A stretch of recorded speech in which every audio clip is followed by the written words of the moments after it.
지난 2013년도 12월 마지막 주에서 창세기 강의를 모두 마쳤습니다. 앞으로 그 이후에 장자권 시리즈 13번째를 했고요. 그래서 오늘부터 우리 주일 안예배 시간에는 예수님의 행적에 대하여서 같이 살펴보도록 하겠습니다. 마태, 마가, 누가, 요한복음은 예수의 전기가 아닙니다. 그래서 예수님이 태어나심부터 죽으심까지 시간적 순서대로 배열되어져 있는 것이 아니라 예수님의 사실, 예수님께서 하셨던 그 사실이 그 자기 안에 소화되어져서 자기 신학으로 토해낸 것이 마태복음이 되어져요. 마가복음이 되어지고 누가복음, 요한복음이 되었습니다. 그래서 전기를 쓸 것 같으면 한 것만 했으면 되는데, 그러나 마태는 마태의 신앙을 가지고 누가는 누가의 신앙을 가지고 그 예수님의 그 현실을, 그 역사의 사실을 자기 안에서 해석해내어서 써내려는 것이 바로 마태복음, 마가복음, 누가복음, 요한복음이 되었습니다. 그러다 보니까 같은 내용이 조금 이제 여러 가지 시각에 따라서 조금 다르게 그렇게 보아지는 부분도 있고 또 중첩되어지는 부분도 있고 어디 들어가기도 하고 빠지기도 하고 이런 여러 가지 일들이 있습니다. 그래서 저희는 앞으로 어떤 작업을 할 것이냐, 이 작업을 할 것입니다.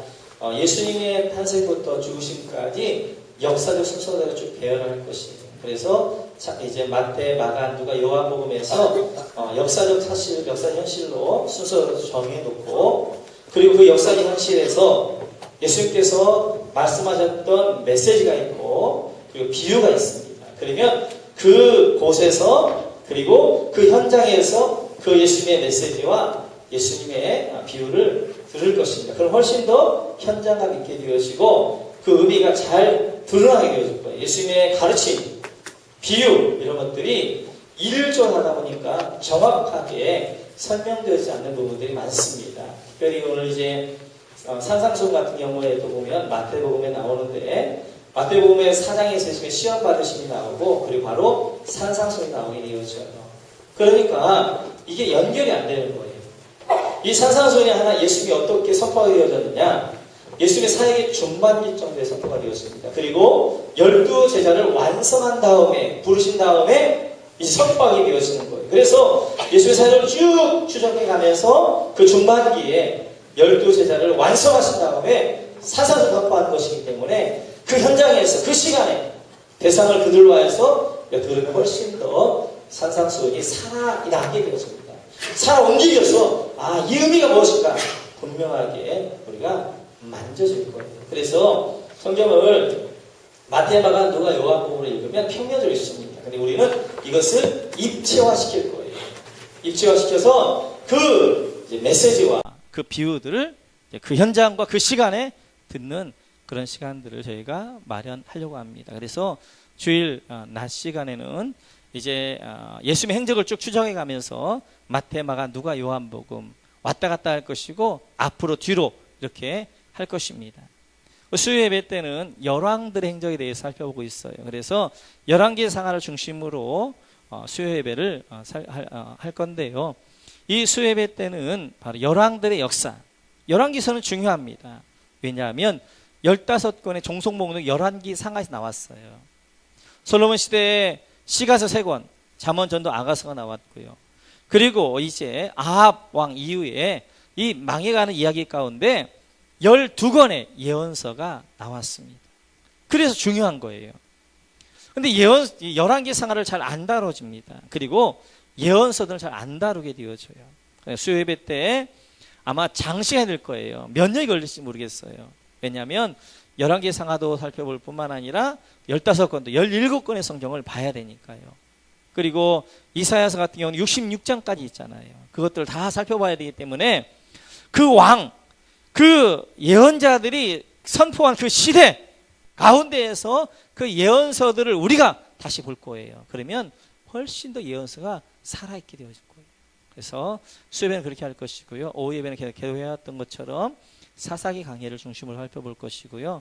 금요 심야 기도는 우리가 남은 자 기도회다라고 해서 남은 자들 이 시대를 위하여서 파수꾼이 되어지고 중보하며 기도한다라고 해서 저희가 남은 자 기도회로 이름을 지었고, 이때는 장자권의 회복과 누림 계속해서 살펴보도록 이렇게 할 것입니다. 오늘 누가복음 1장에서 1절에서 4절을 보면 누가가 왜 누가복음을 기록하게 되어졌는가 그 서론이 나오게 되어지는데 먼저 1절을 보면 이렇게 말씀하지요. 같이 한번 1절 읽겠습니다. 같이 읽습니다. 우리 중에 이루어진 사실에 대하여. 아멘. 이루어진 사실, 이 사실이 바로 예수님의 이야기가 되어지는데요.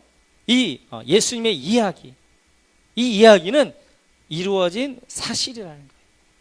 역사적 사실이요, 역사적 현실이었다라고 말씀하게 되었습니다.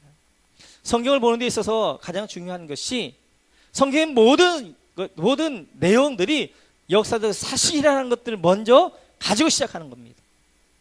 예수님의 이야기 신화 아닙니다. 창조 신화 아니고 노아홍수 신화 아니고 역사적 사실이요, 역사적 현실이라는 것들이 중요하게 되어져요. 그래서 누가는 이렇게 이야기하죠. 2장 1, 2절 같이 한번 볼까요? 같이 합시다. 시작. 그때 가이사 아구스토가 영을 내려 천하로 다 호적하라 하였으니 이 호적은 구레뇨가 수리아에 총독이 되었을 때 처음 한 것이라. 아멘. 예수님이 어머니 아버지가 갈릴리의 나사렛 사람인데 왜 예수님이 유대 땅에 베들레헴에 태어나게 되어졌느냐? 그 원인을 오늘 누가는 이렇게 이야기합니다. 가이사 아구스토가 호적을 하라 영을 내려서 그 고향에 갔기 때문에 그렇게 되었다라고 이야기하게 되어져요. 여기서 가이사 아구스토가 누구냐? 이 가이사 아구스토가 로마의 제1대 황제인 아우구스투스입니다. 이 아우구스투스는 그 유명한 옥타비아누스가 되어지죠. 가이사르가 전 로마를 통일한 이후에 갑자기 암살을 당하게 되어집니다. 근데 그 가이사르에 양아들이 있었는데 그 양자가 옥타비아누스였어요. 그리고 가이사르의 오른팔과 같이 충신이 안토니우스였습니다. 이 옥타비아누스가 안토니우스가 연합군이 되어져서 가이사르의 정적들 다 제거하게 되어져요. 근데 권력은 늘 탑은 한 사람밖에 없잖아요. 그래서 이 로마 전체를 옥타비아누스가 통치할 것인가 안토니우스가 통치할 것인가 이제 전쟁이 일어나게 되어지는 거예요. 이때 옥타비아누스는 로마에 있게 되어졌고요. 안토니우스는 이집트에 있게 되어집니다. 왜냐하면 안티오니우스는 이때 클레오파트라와 결혼해 있기 때문에. 그래서 이 안토니우스와 클레오파트라가 연합군이 되어져서 로마와 그리고 안토니우 군대와 그리고 이집트 군대가 연합되어져서 옥타니우스와 함께 해전을 했는데 그 해전이 바로 악티움 해전이 되어져요.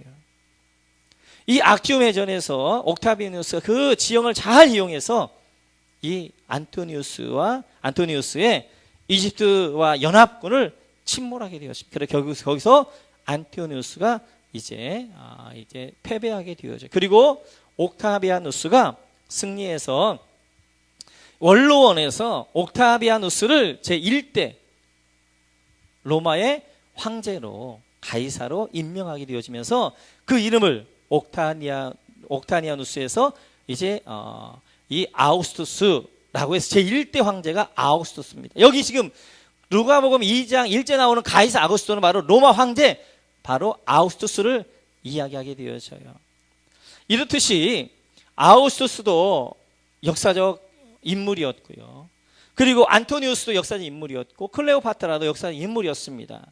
가이사도 역사적 인물이었고 마치 그 동시대에 살았던 인물이 누구냐? 예수님이라는 거예요. 그러니까 예수님은 어느 하나의 뚝 떨어진 어느 신화 같은 이야기가 아니라 모든 역사적 인물들이 살았던 그 시대에 같이 살았던 인물이다 라고 하게 돼요. 그래서 이 예수님의 이야기는 역사적 사실이다, 역사적 현실이다 라고 이야기하고 있는 것들을 볼 수 있습니다. 그러면서 2절에서 이렇게 이야기하죠. 같이 한번 누가복음 1장 2절 같이 읽죠. 시작.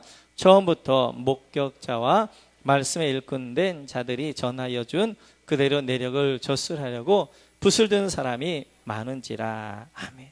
예수님의 이야기는 워낙 중요한 이야기니까 그 예수님의 이야기를 써내려고 했던 붓을 든 사람들이 많았다는 것입니다. 그 중에 누가 있었느냐? 마가가 있었고 마태가 있었어요. 누가복음이 만들어지기 전에 마가복음과 마태복음이 있었단 말이에요.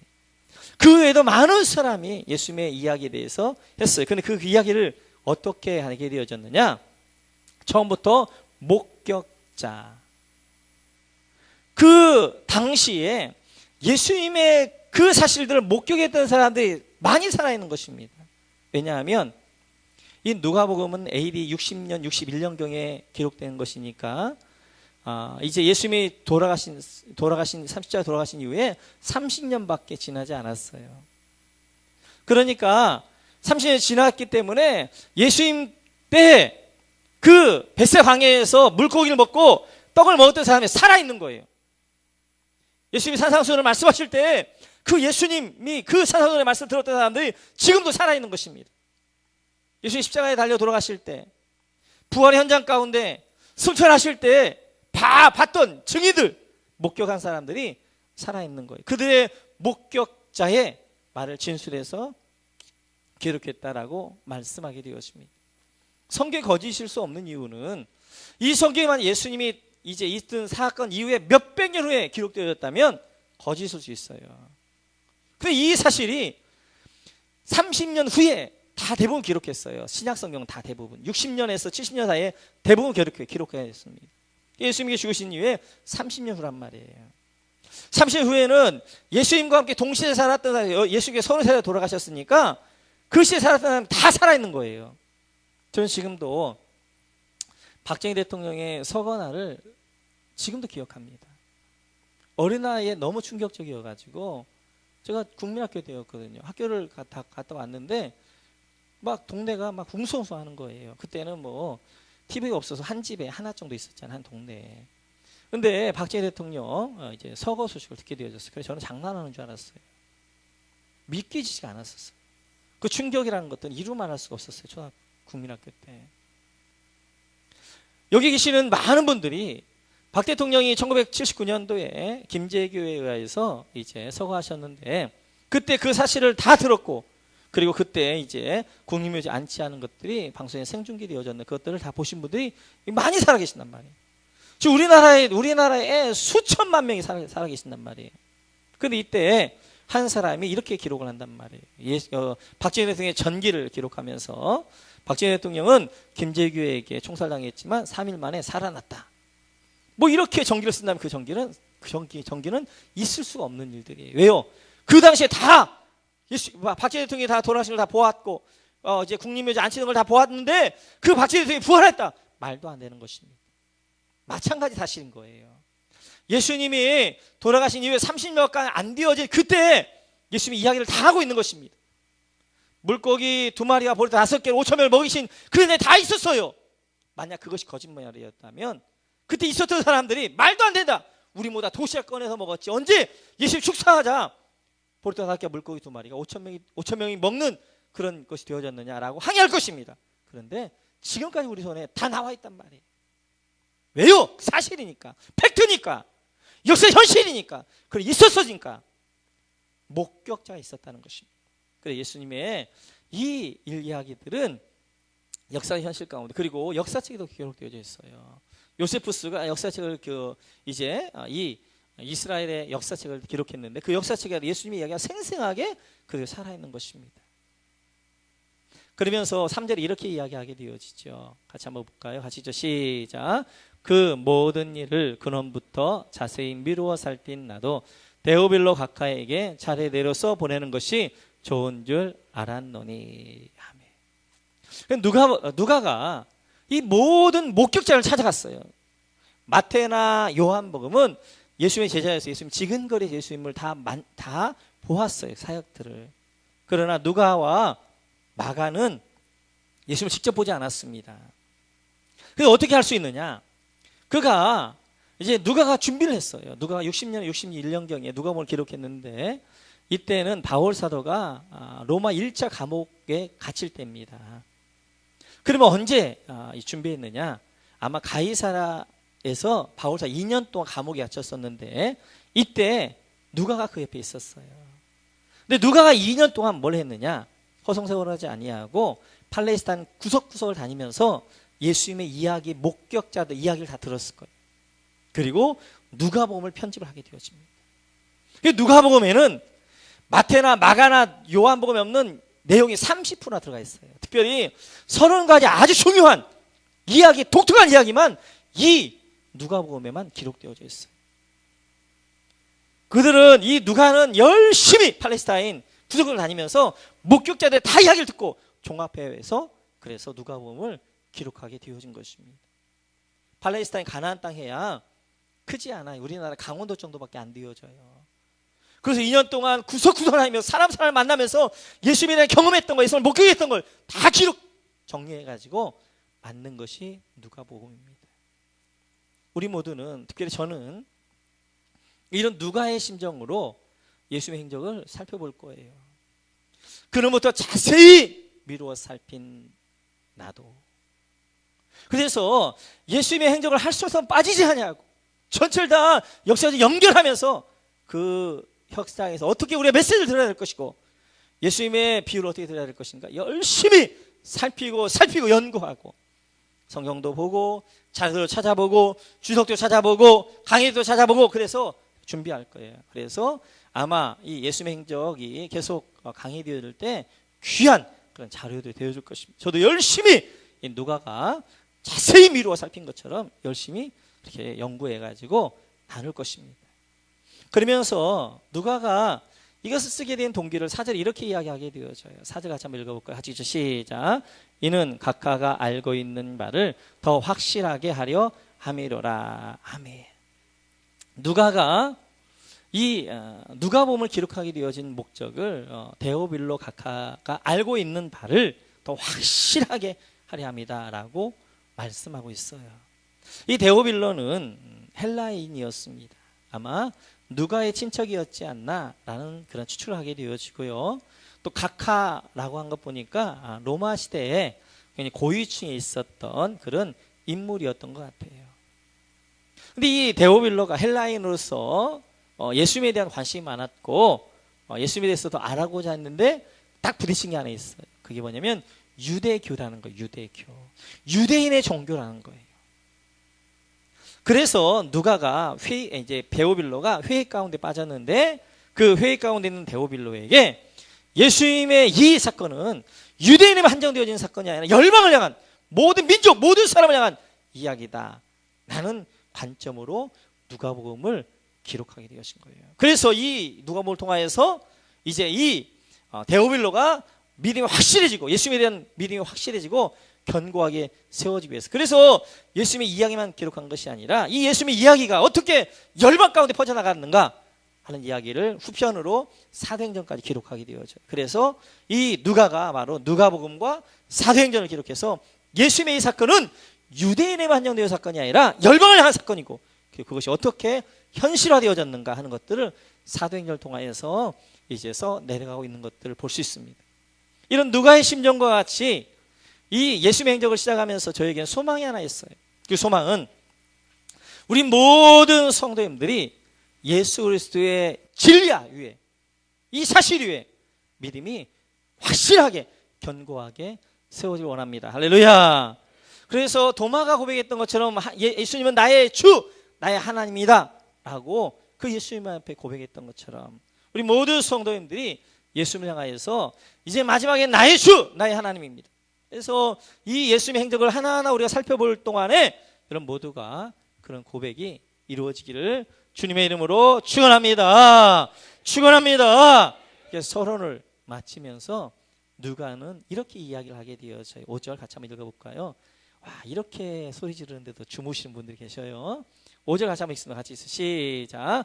유대왕 헤롯 때에 아비야 반열에 제사장 한 사람이 있었으니 이름은 사가랴요 그의 아내는 아론의 자손이니 이름은 엘리사벳이라.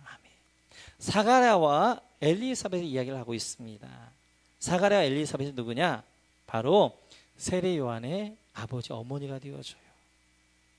누가는 예수님의 이야기를 먼저 하지 아니하고 세례 요한의 이야기를 먼저 합니다. 예수님의 출생 예고에 대해서 먼저 이제 세례 요한 출생 예고를 이야기하고 예수님의 탄생 전에 먼저 세례 요한의 출생을 이야기하게 되어지고 그리고 세례 요한은 예수님보다 6개월 먼저 태어나게 되어지고 그리고 또 마태복음에 보게 되어지면 또 이렇게 이야기하게 되어져. 같이 한번 볼까요? 마태복음인가? 그 다음이 뭔가? 네. 마가복음입니다. 같이 좀 시작. 그때 예수께서 갈릴리 나사렛으로부터 와서 요단강에서 요한에게 세례를 받으시고 곧 물에서 올라오실새 하늘이 갈라짐과 성령이 비둘기 같이 자기에게 내려오심을 보시더니 하늘로부터 소리가 나기를 너는 내 사랑 아들이라 내가 기뻐하노라 하시니라. 아멘. 뿐만 아니라 예수님께서는 세례를 누구에게 받으시느냐? 세례 요한에게 세례를 받으셔요.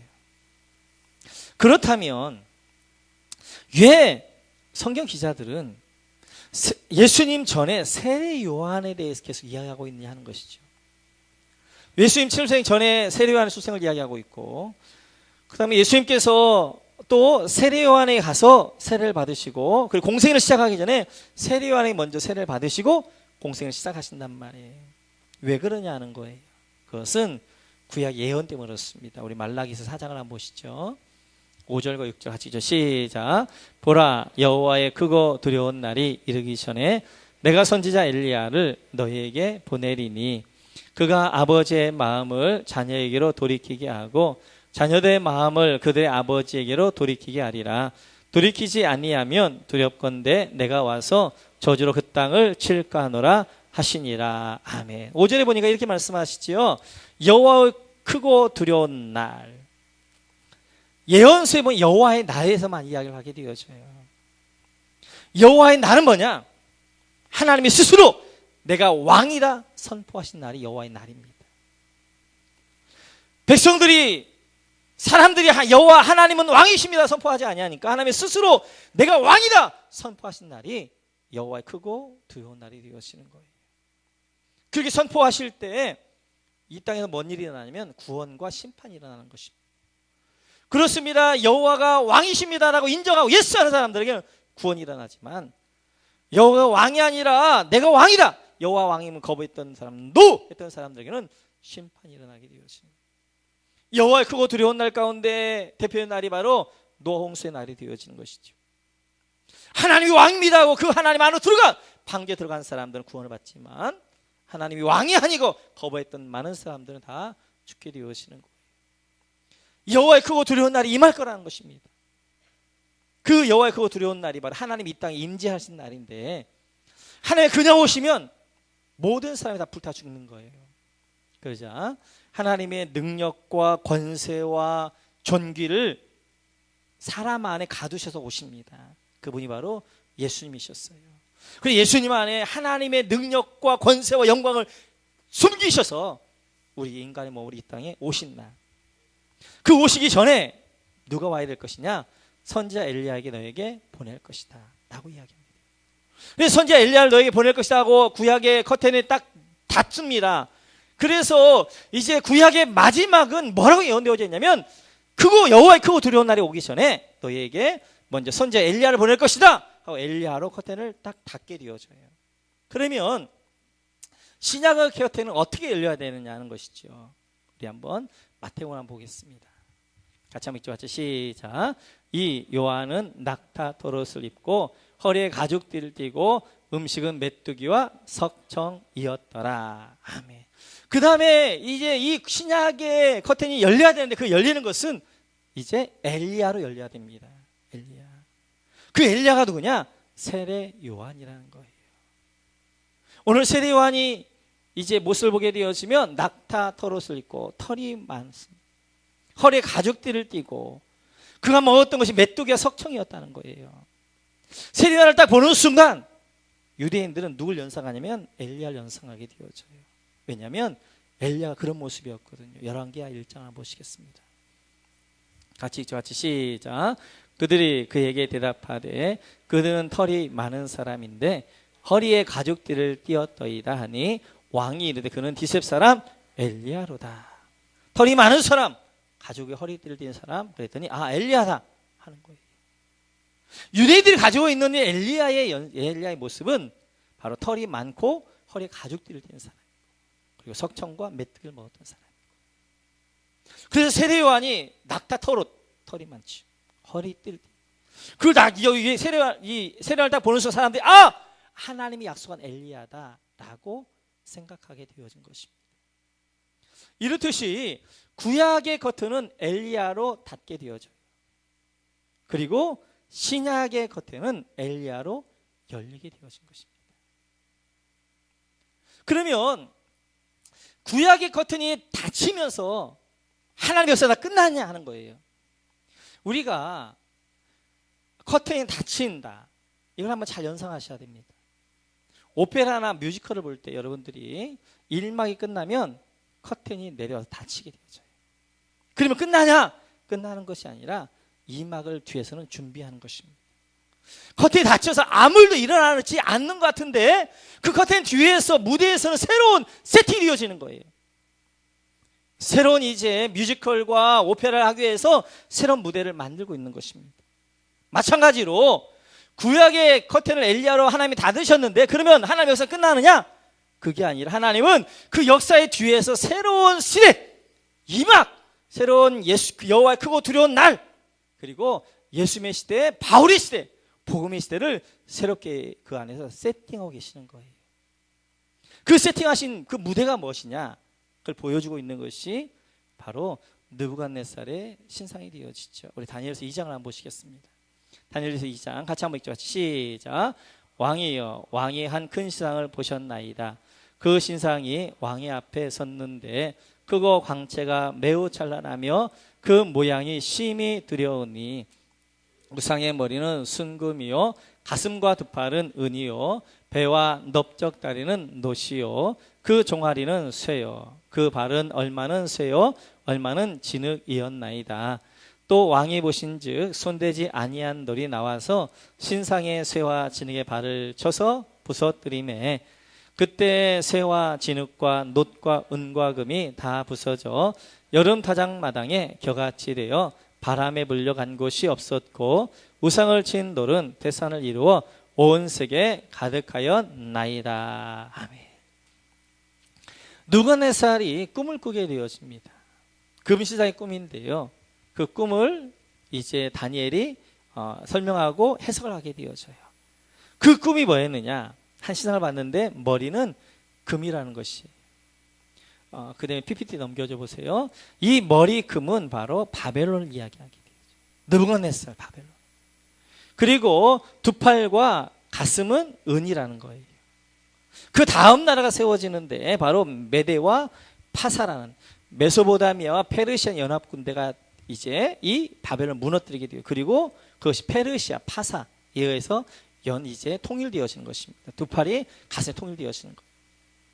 그 다음에 이 페르시아 이후에 나타난 제국이 하나 있는데 그 제국이 바로 헬라 제국. 그래서 배와 넓적다리는 동이었다는 거예요. 찬란하게. 헬라 제국, 알렉산더 헬라 제국. 그 제국이 네 장군에서 이제 네 나라 나눠지죠. 그 가운데 이스라엘과 연관되는 두 나라, 두 발로 나눠지게 되어지고. 그리고 이제 종아리는 철인데 이 철은 로마를 이야기하게 되어지죠.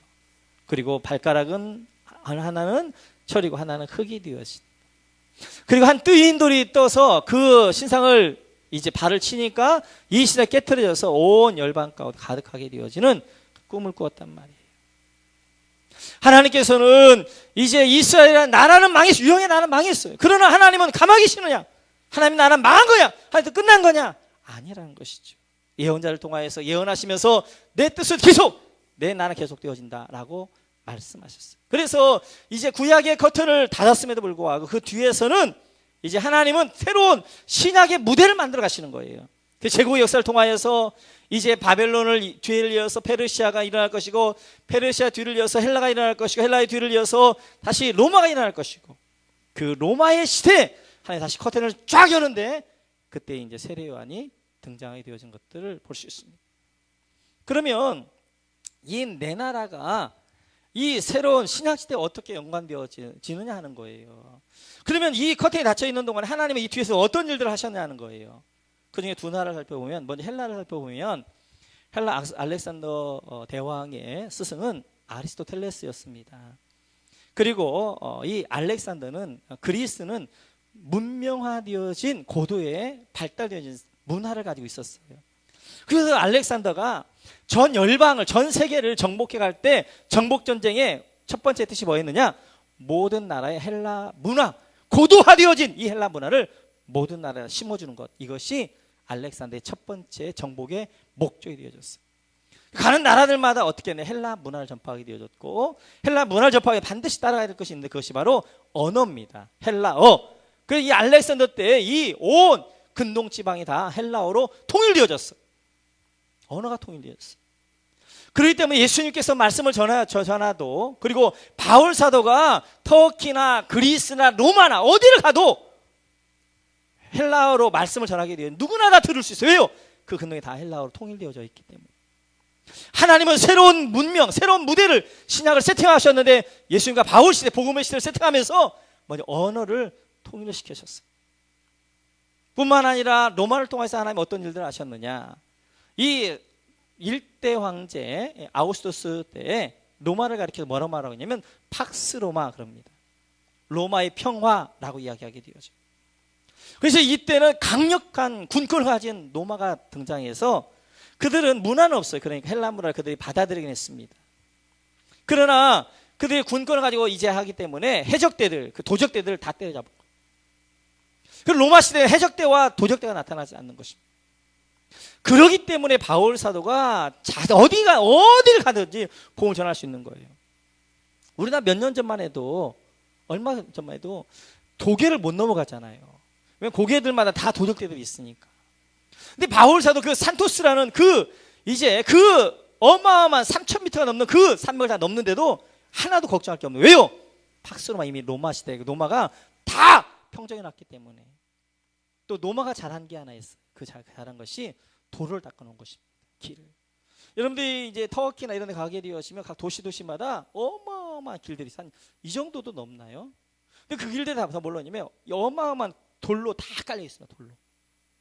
마차들이 지나갈 수 있도록. 그때는 그 당시에는 뭐 시멘트도 없고, 그 당시에는 이제 뭐 아스팔트도 없잖아요. 그러니까 이 돌들을, 어마어마한 돌들을 가지고 다 해놓은 거예요. 반듯반듯하게. 마치도 아스팔트 같이. 그 위로 이제 막 어마어마한 마차들이 지나가는, 그 길을 다 닦아놓은 거예요. 그 길들을 누가 가는 거예요? 복음의 사도들이 복음을 들고, 이제 바울 사도와 그 복음의 이제 용사들이 그 길을 통하여서 복음이 전 열방으로 급속하게 확장되어 가는 일들을 하게 되었습니다. 구약의 커튼이 닫히고 신약의 커튼이 열리기 전까지 하나님은 아무 일도 안 하신 것 같은데, 하나님은 그 뒤에서, 무대 뒤에서 역사의 새로운 무대를 준비하고 계셨습니다. 그리고 커튼을 열어서 세례요한을 통하여 선포하게 하시고, 예수님 시대, 바울 시대, 그리고 복음의 시대, 이 문화와 그 다음에 이제 이 평화와 그리고 길을 통하여서 복음이 전 열방으로, 이제 터키 지방으로, 아프리카로, 그리고 그리스로, 로마로, 스페인으로, 저 유럽으로 확장되어 갈 수 있도록 다 하나님께서 만들어 놓으셨던 거예요. 사랑하는 성도 여러분, 우리가 우리 인생 가운데 유심히 봐야 될 때가 언제냐? 우리 인생의 커튼이 내려진 것처럼 보일 때입니다.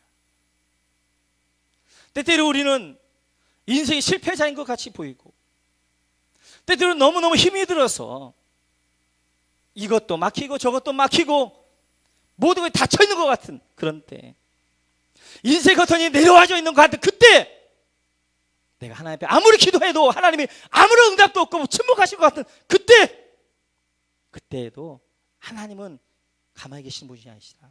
무대 뒤에서 하나님은 여러분의 새로운 무대를 만들어 계신 줄 믿습니다. 여러분 새로운 시를 열어주기 위해서 새로운 것들을 만들어 가시는 거예요. 그때가 정말 중요한 때입니다. 그때 우리가 하나님에 대한 믿음이 필요한 거예요. 내 인생의 커튼이 내려왔고, 내가 그리고 많은 부분이 닫혀있고 내가 실패한 것 같고 내가 지금 어려운 가운데 있는 이때 왜 하나님은 간망하시는가? 왜 하나님은 아무 일도 안 하시는가? 생각하는 그때 하나님은 역사 뒤에서, 여러분 뒤에서 새로운 여러분들의 역사의 주인공을 만들기 위해서 역사와 무대들을 만들고 계시는 거예요. 그걸 믿는 것이 우리 믿음인 줄 믿습니다. 그 역사, 그때 잠잠히 하나님의 뜻 가운데 기다리고, 하나님이 커튼을 열어주셨을 때 내가 나갈 준비를 하고 있고 하게 되어지면 하나님의 때가 되어지매 얼마 지나지 않아 하나님이 역사의 커튼을, 여러분 인생의 커튼을 열어주실 것이고, 그리고 여러분을 그 역사의 주인공으로 그 무대 가운데 세우게 되어질 것입니다. 혹시 여러분 가운데 지금 내 인생의 커튼이 닫힌 것 같고 내 모든 문이 막힌 것 같고 내가 다친 것 같은 그런 생각 가운데 있다면 왜 하나님은 관망하시며 왜 하나님 아무런 말씀도 없는가? 라고 생각하는 그런 분들이 계시다면 절대 그렇지 않습니다. 여러분 역사의 뒤에서 여러분 뒤에서 하나님은 새로운 역사들을 준비하고 계시고 여러분과 함께 새로운 일들을 이루시기 위해서 하나님 부지런히 일하신 분이세요. 그 하나님 믿고 지금 어려울 때 준비하고 기다리게 되어지 때가 되어지며 역사의 커튼을 열 때 하나님께서 놀라운 여러분을 통하여 역사하실 것입니다. 할렐루야. 하나님 의지하셨으면 좋겠어요. 할렐루야. 잘해봅시다. 저도 열심히 준비할게요. 정말 열심히 더 연구해가지고 여러분 예수님에 대한 이야기를 정말 생생하게 하나 놓치지 않고 잘 할게요. 여러분들도 주일날 수요예배에 오셔가지고 열심히 들으셔요. 그렇게 해서 여러분 가운데 사복음서 예수님의 행적이 열왕들의 행적이 딱 머리 세팅되어지면 그러면 이제 신앙이 말씀이 견고하게 세워져요. 제가 참 좋아하는 찬양이 있습니다. 그 찬양이 하나님이 실수하지 않으신다는데요. 그 찬양인데 그 찬양을 하면서 우리 한번 같이 기도하길 원합니다. 내가 걷는 이 길이 혹 굽어들 수도 있고요. 안개가 자욱한 길처럼 보일 때도 있습니다. 하나님은 실수하지 않으십니다.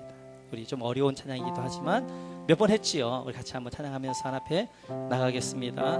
내가 걷는 이 길이 가사를 한번 묵상하면서 같이 찬양합니다.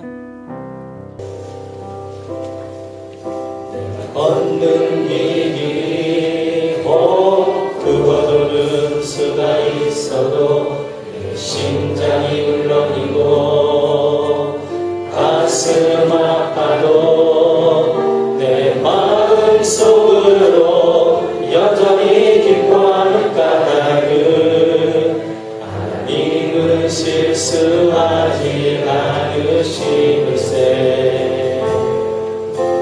세운 계획이 혹 빛날지 모르며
그렇습니다. 우리 인생에 커튼이 닫혀있다고 생각하는 그때 하나님은 일하십니다. 하나님 여러분에게 새로운 무대에 서기 위해서 새로운 무대를 만들고 계십니다. 그때 하나님을 향한 믿음, 절대 믿음 흔들리지 않고 중요하고요. 우리 온 국민이 요즘 너무 많이 힘들죠. 세월하고 는 나라에서. 그러나 이 나라 하나님께서 새로운 무대를 만들어 가실 것입니다. 정직하고 중요합니다. 우리 한번 주의 한번 하면서 여러분 오늘 말씀을 통하여 주신 말씀 붙잡고 같이 기도하겠습니다. 주여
치우기도 하겠습니다. 성령님과 교환하시는 머리에 서고 기도합니다. 하나님 아버지 오늘 시간으로 머리에 서고 기도합니다. 하나님 성령으로 기름 부어 주옵소서. 성령으로 충만케 하여 주옵소서. 하나님 아버지 마음의 상함과 인생의 눈물들을 가지고 나왔습니다. 하나님 저들의 눈물들을 어루만져 주시고 하나님 저들의 심령들을 어루만져 주시고 나를 치유하시거나 회복하시고는 주밖에 없음을 믿고 주의 은혜로 회복시켜 주옵소서. 치유하여 주옵소서.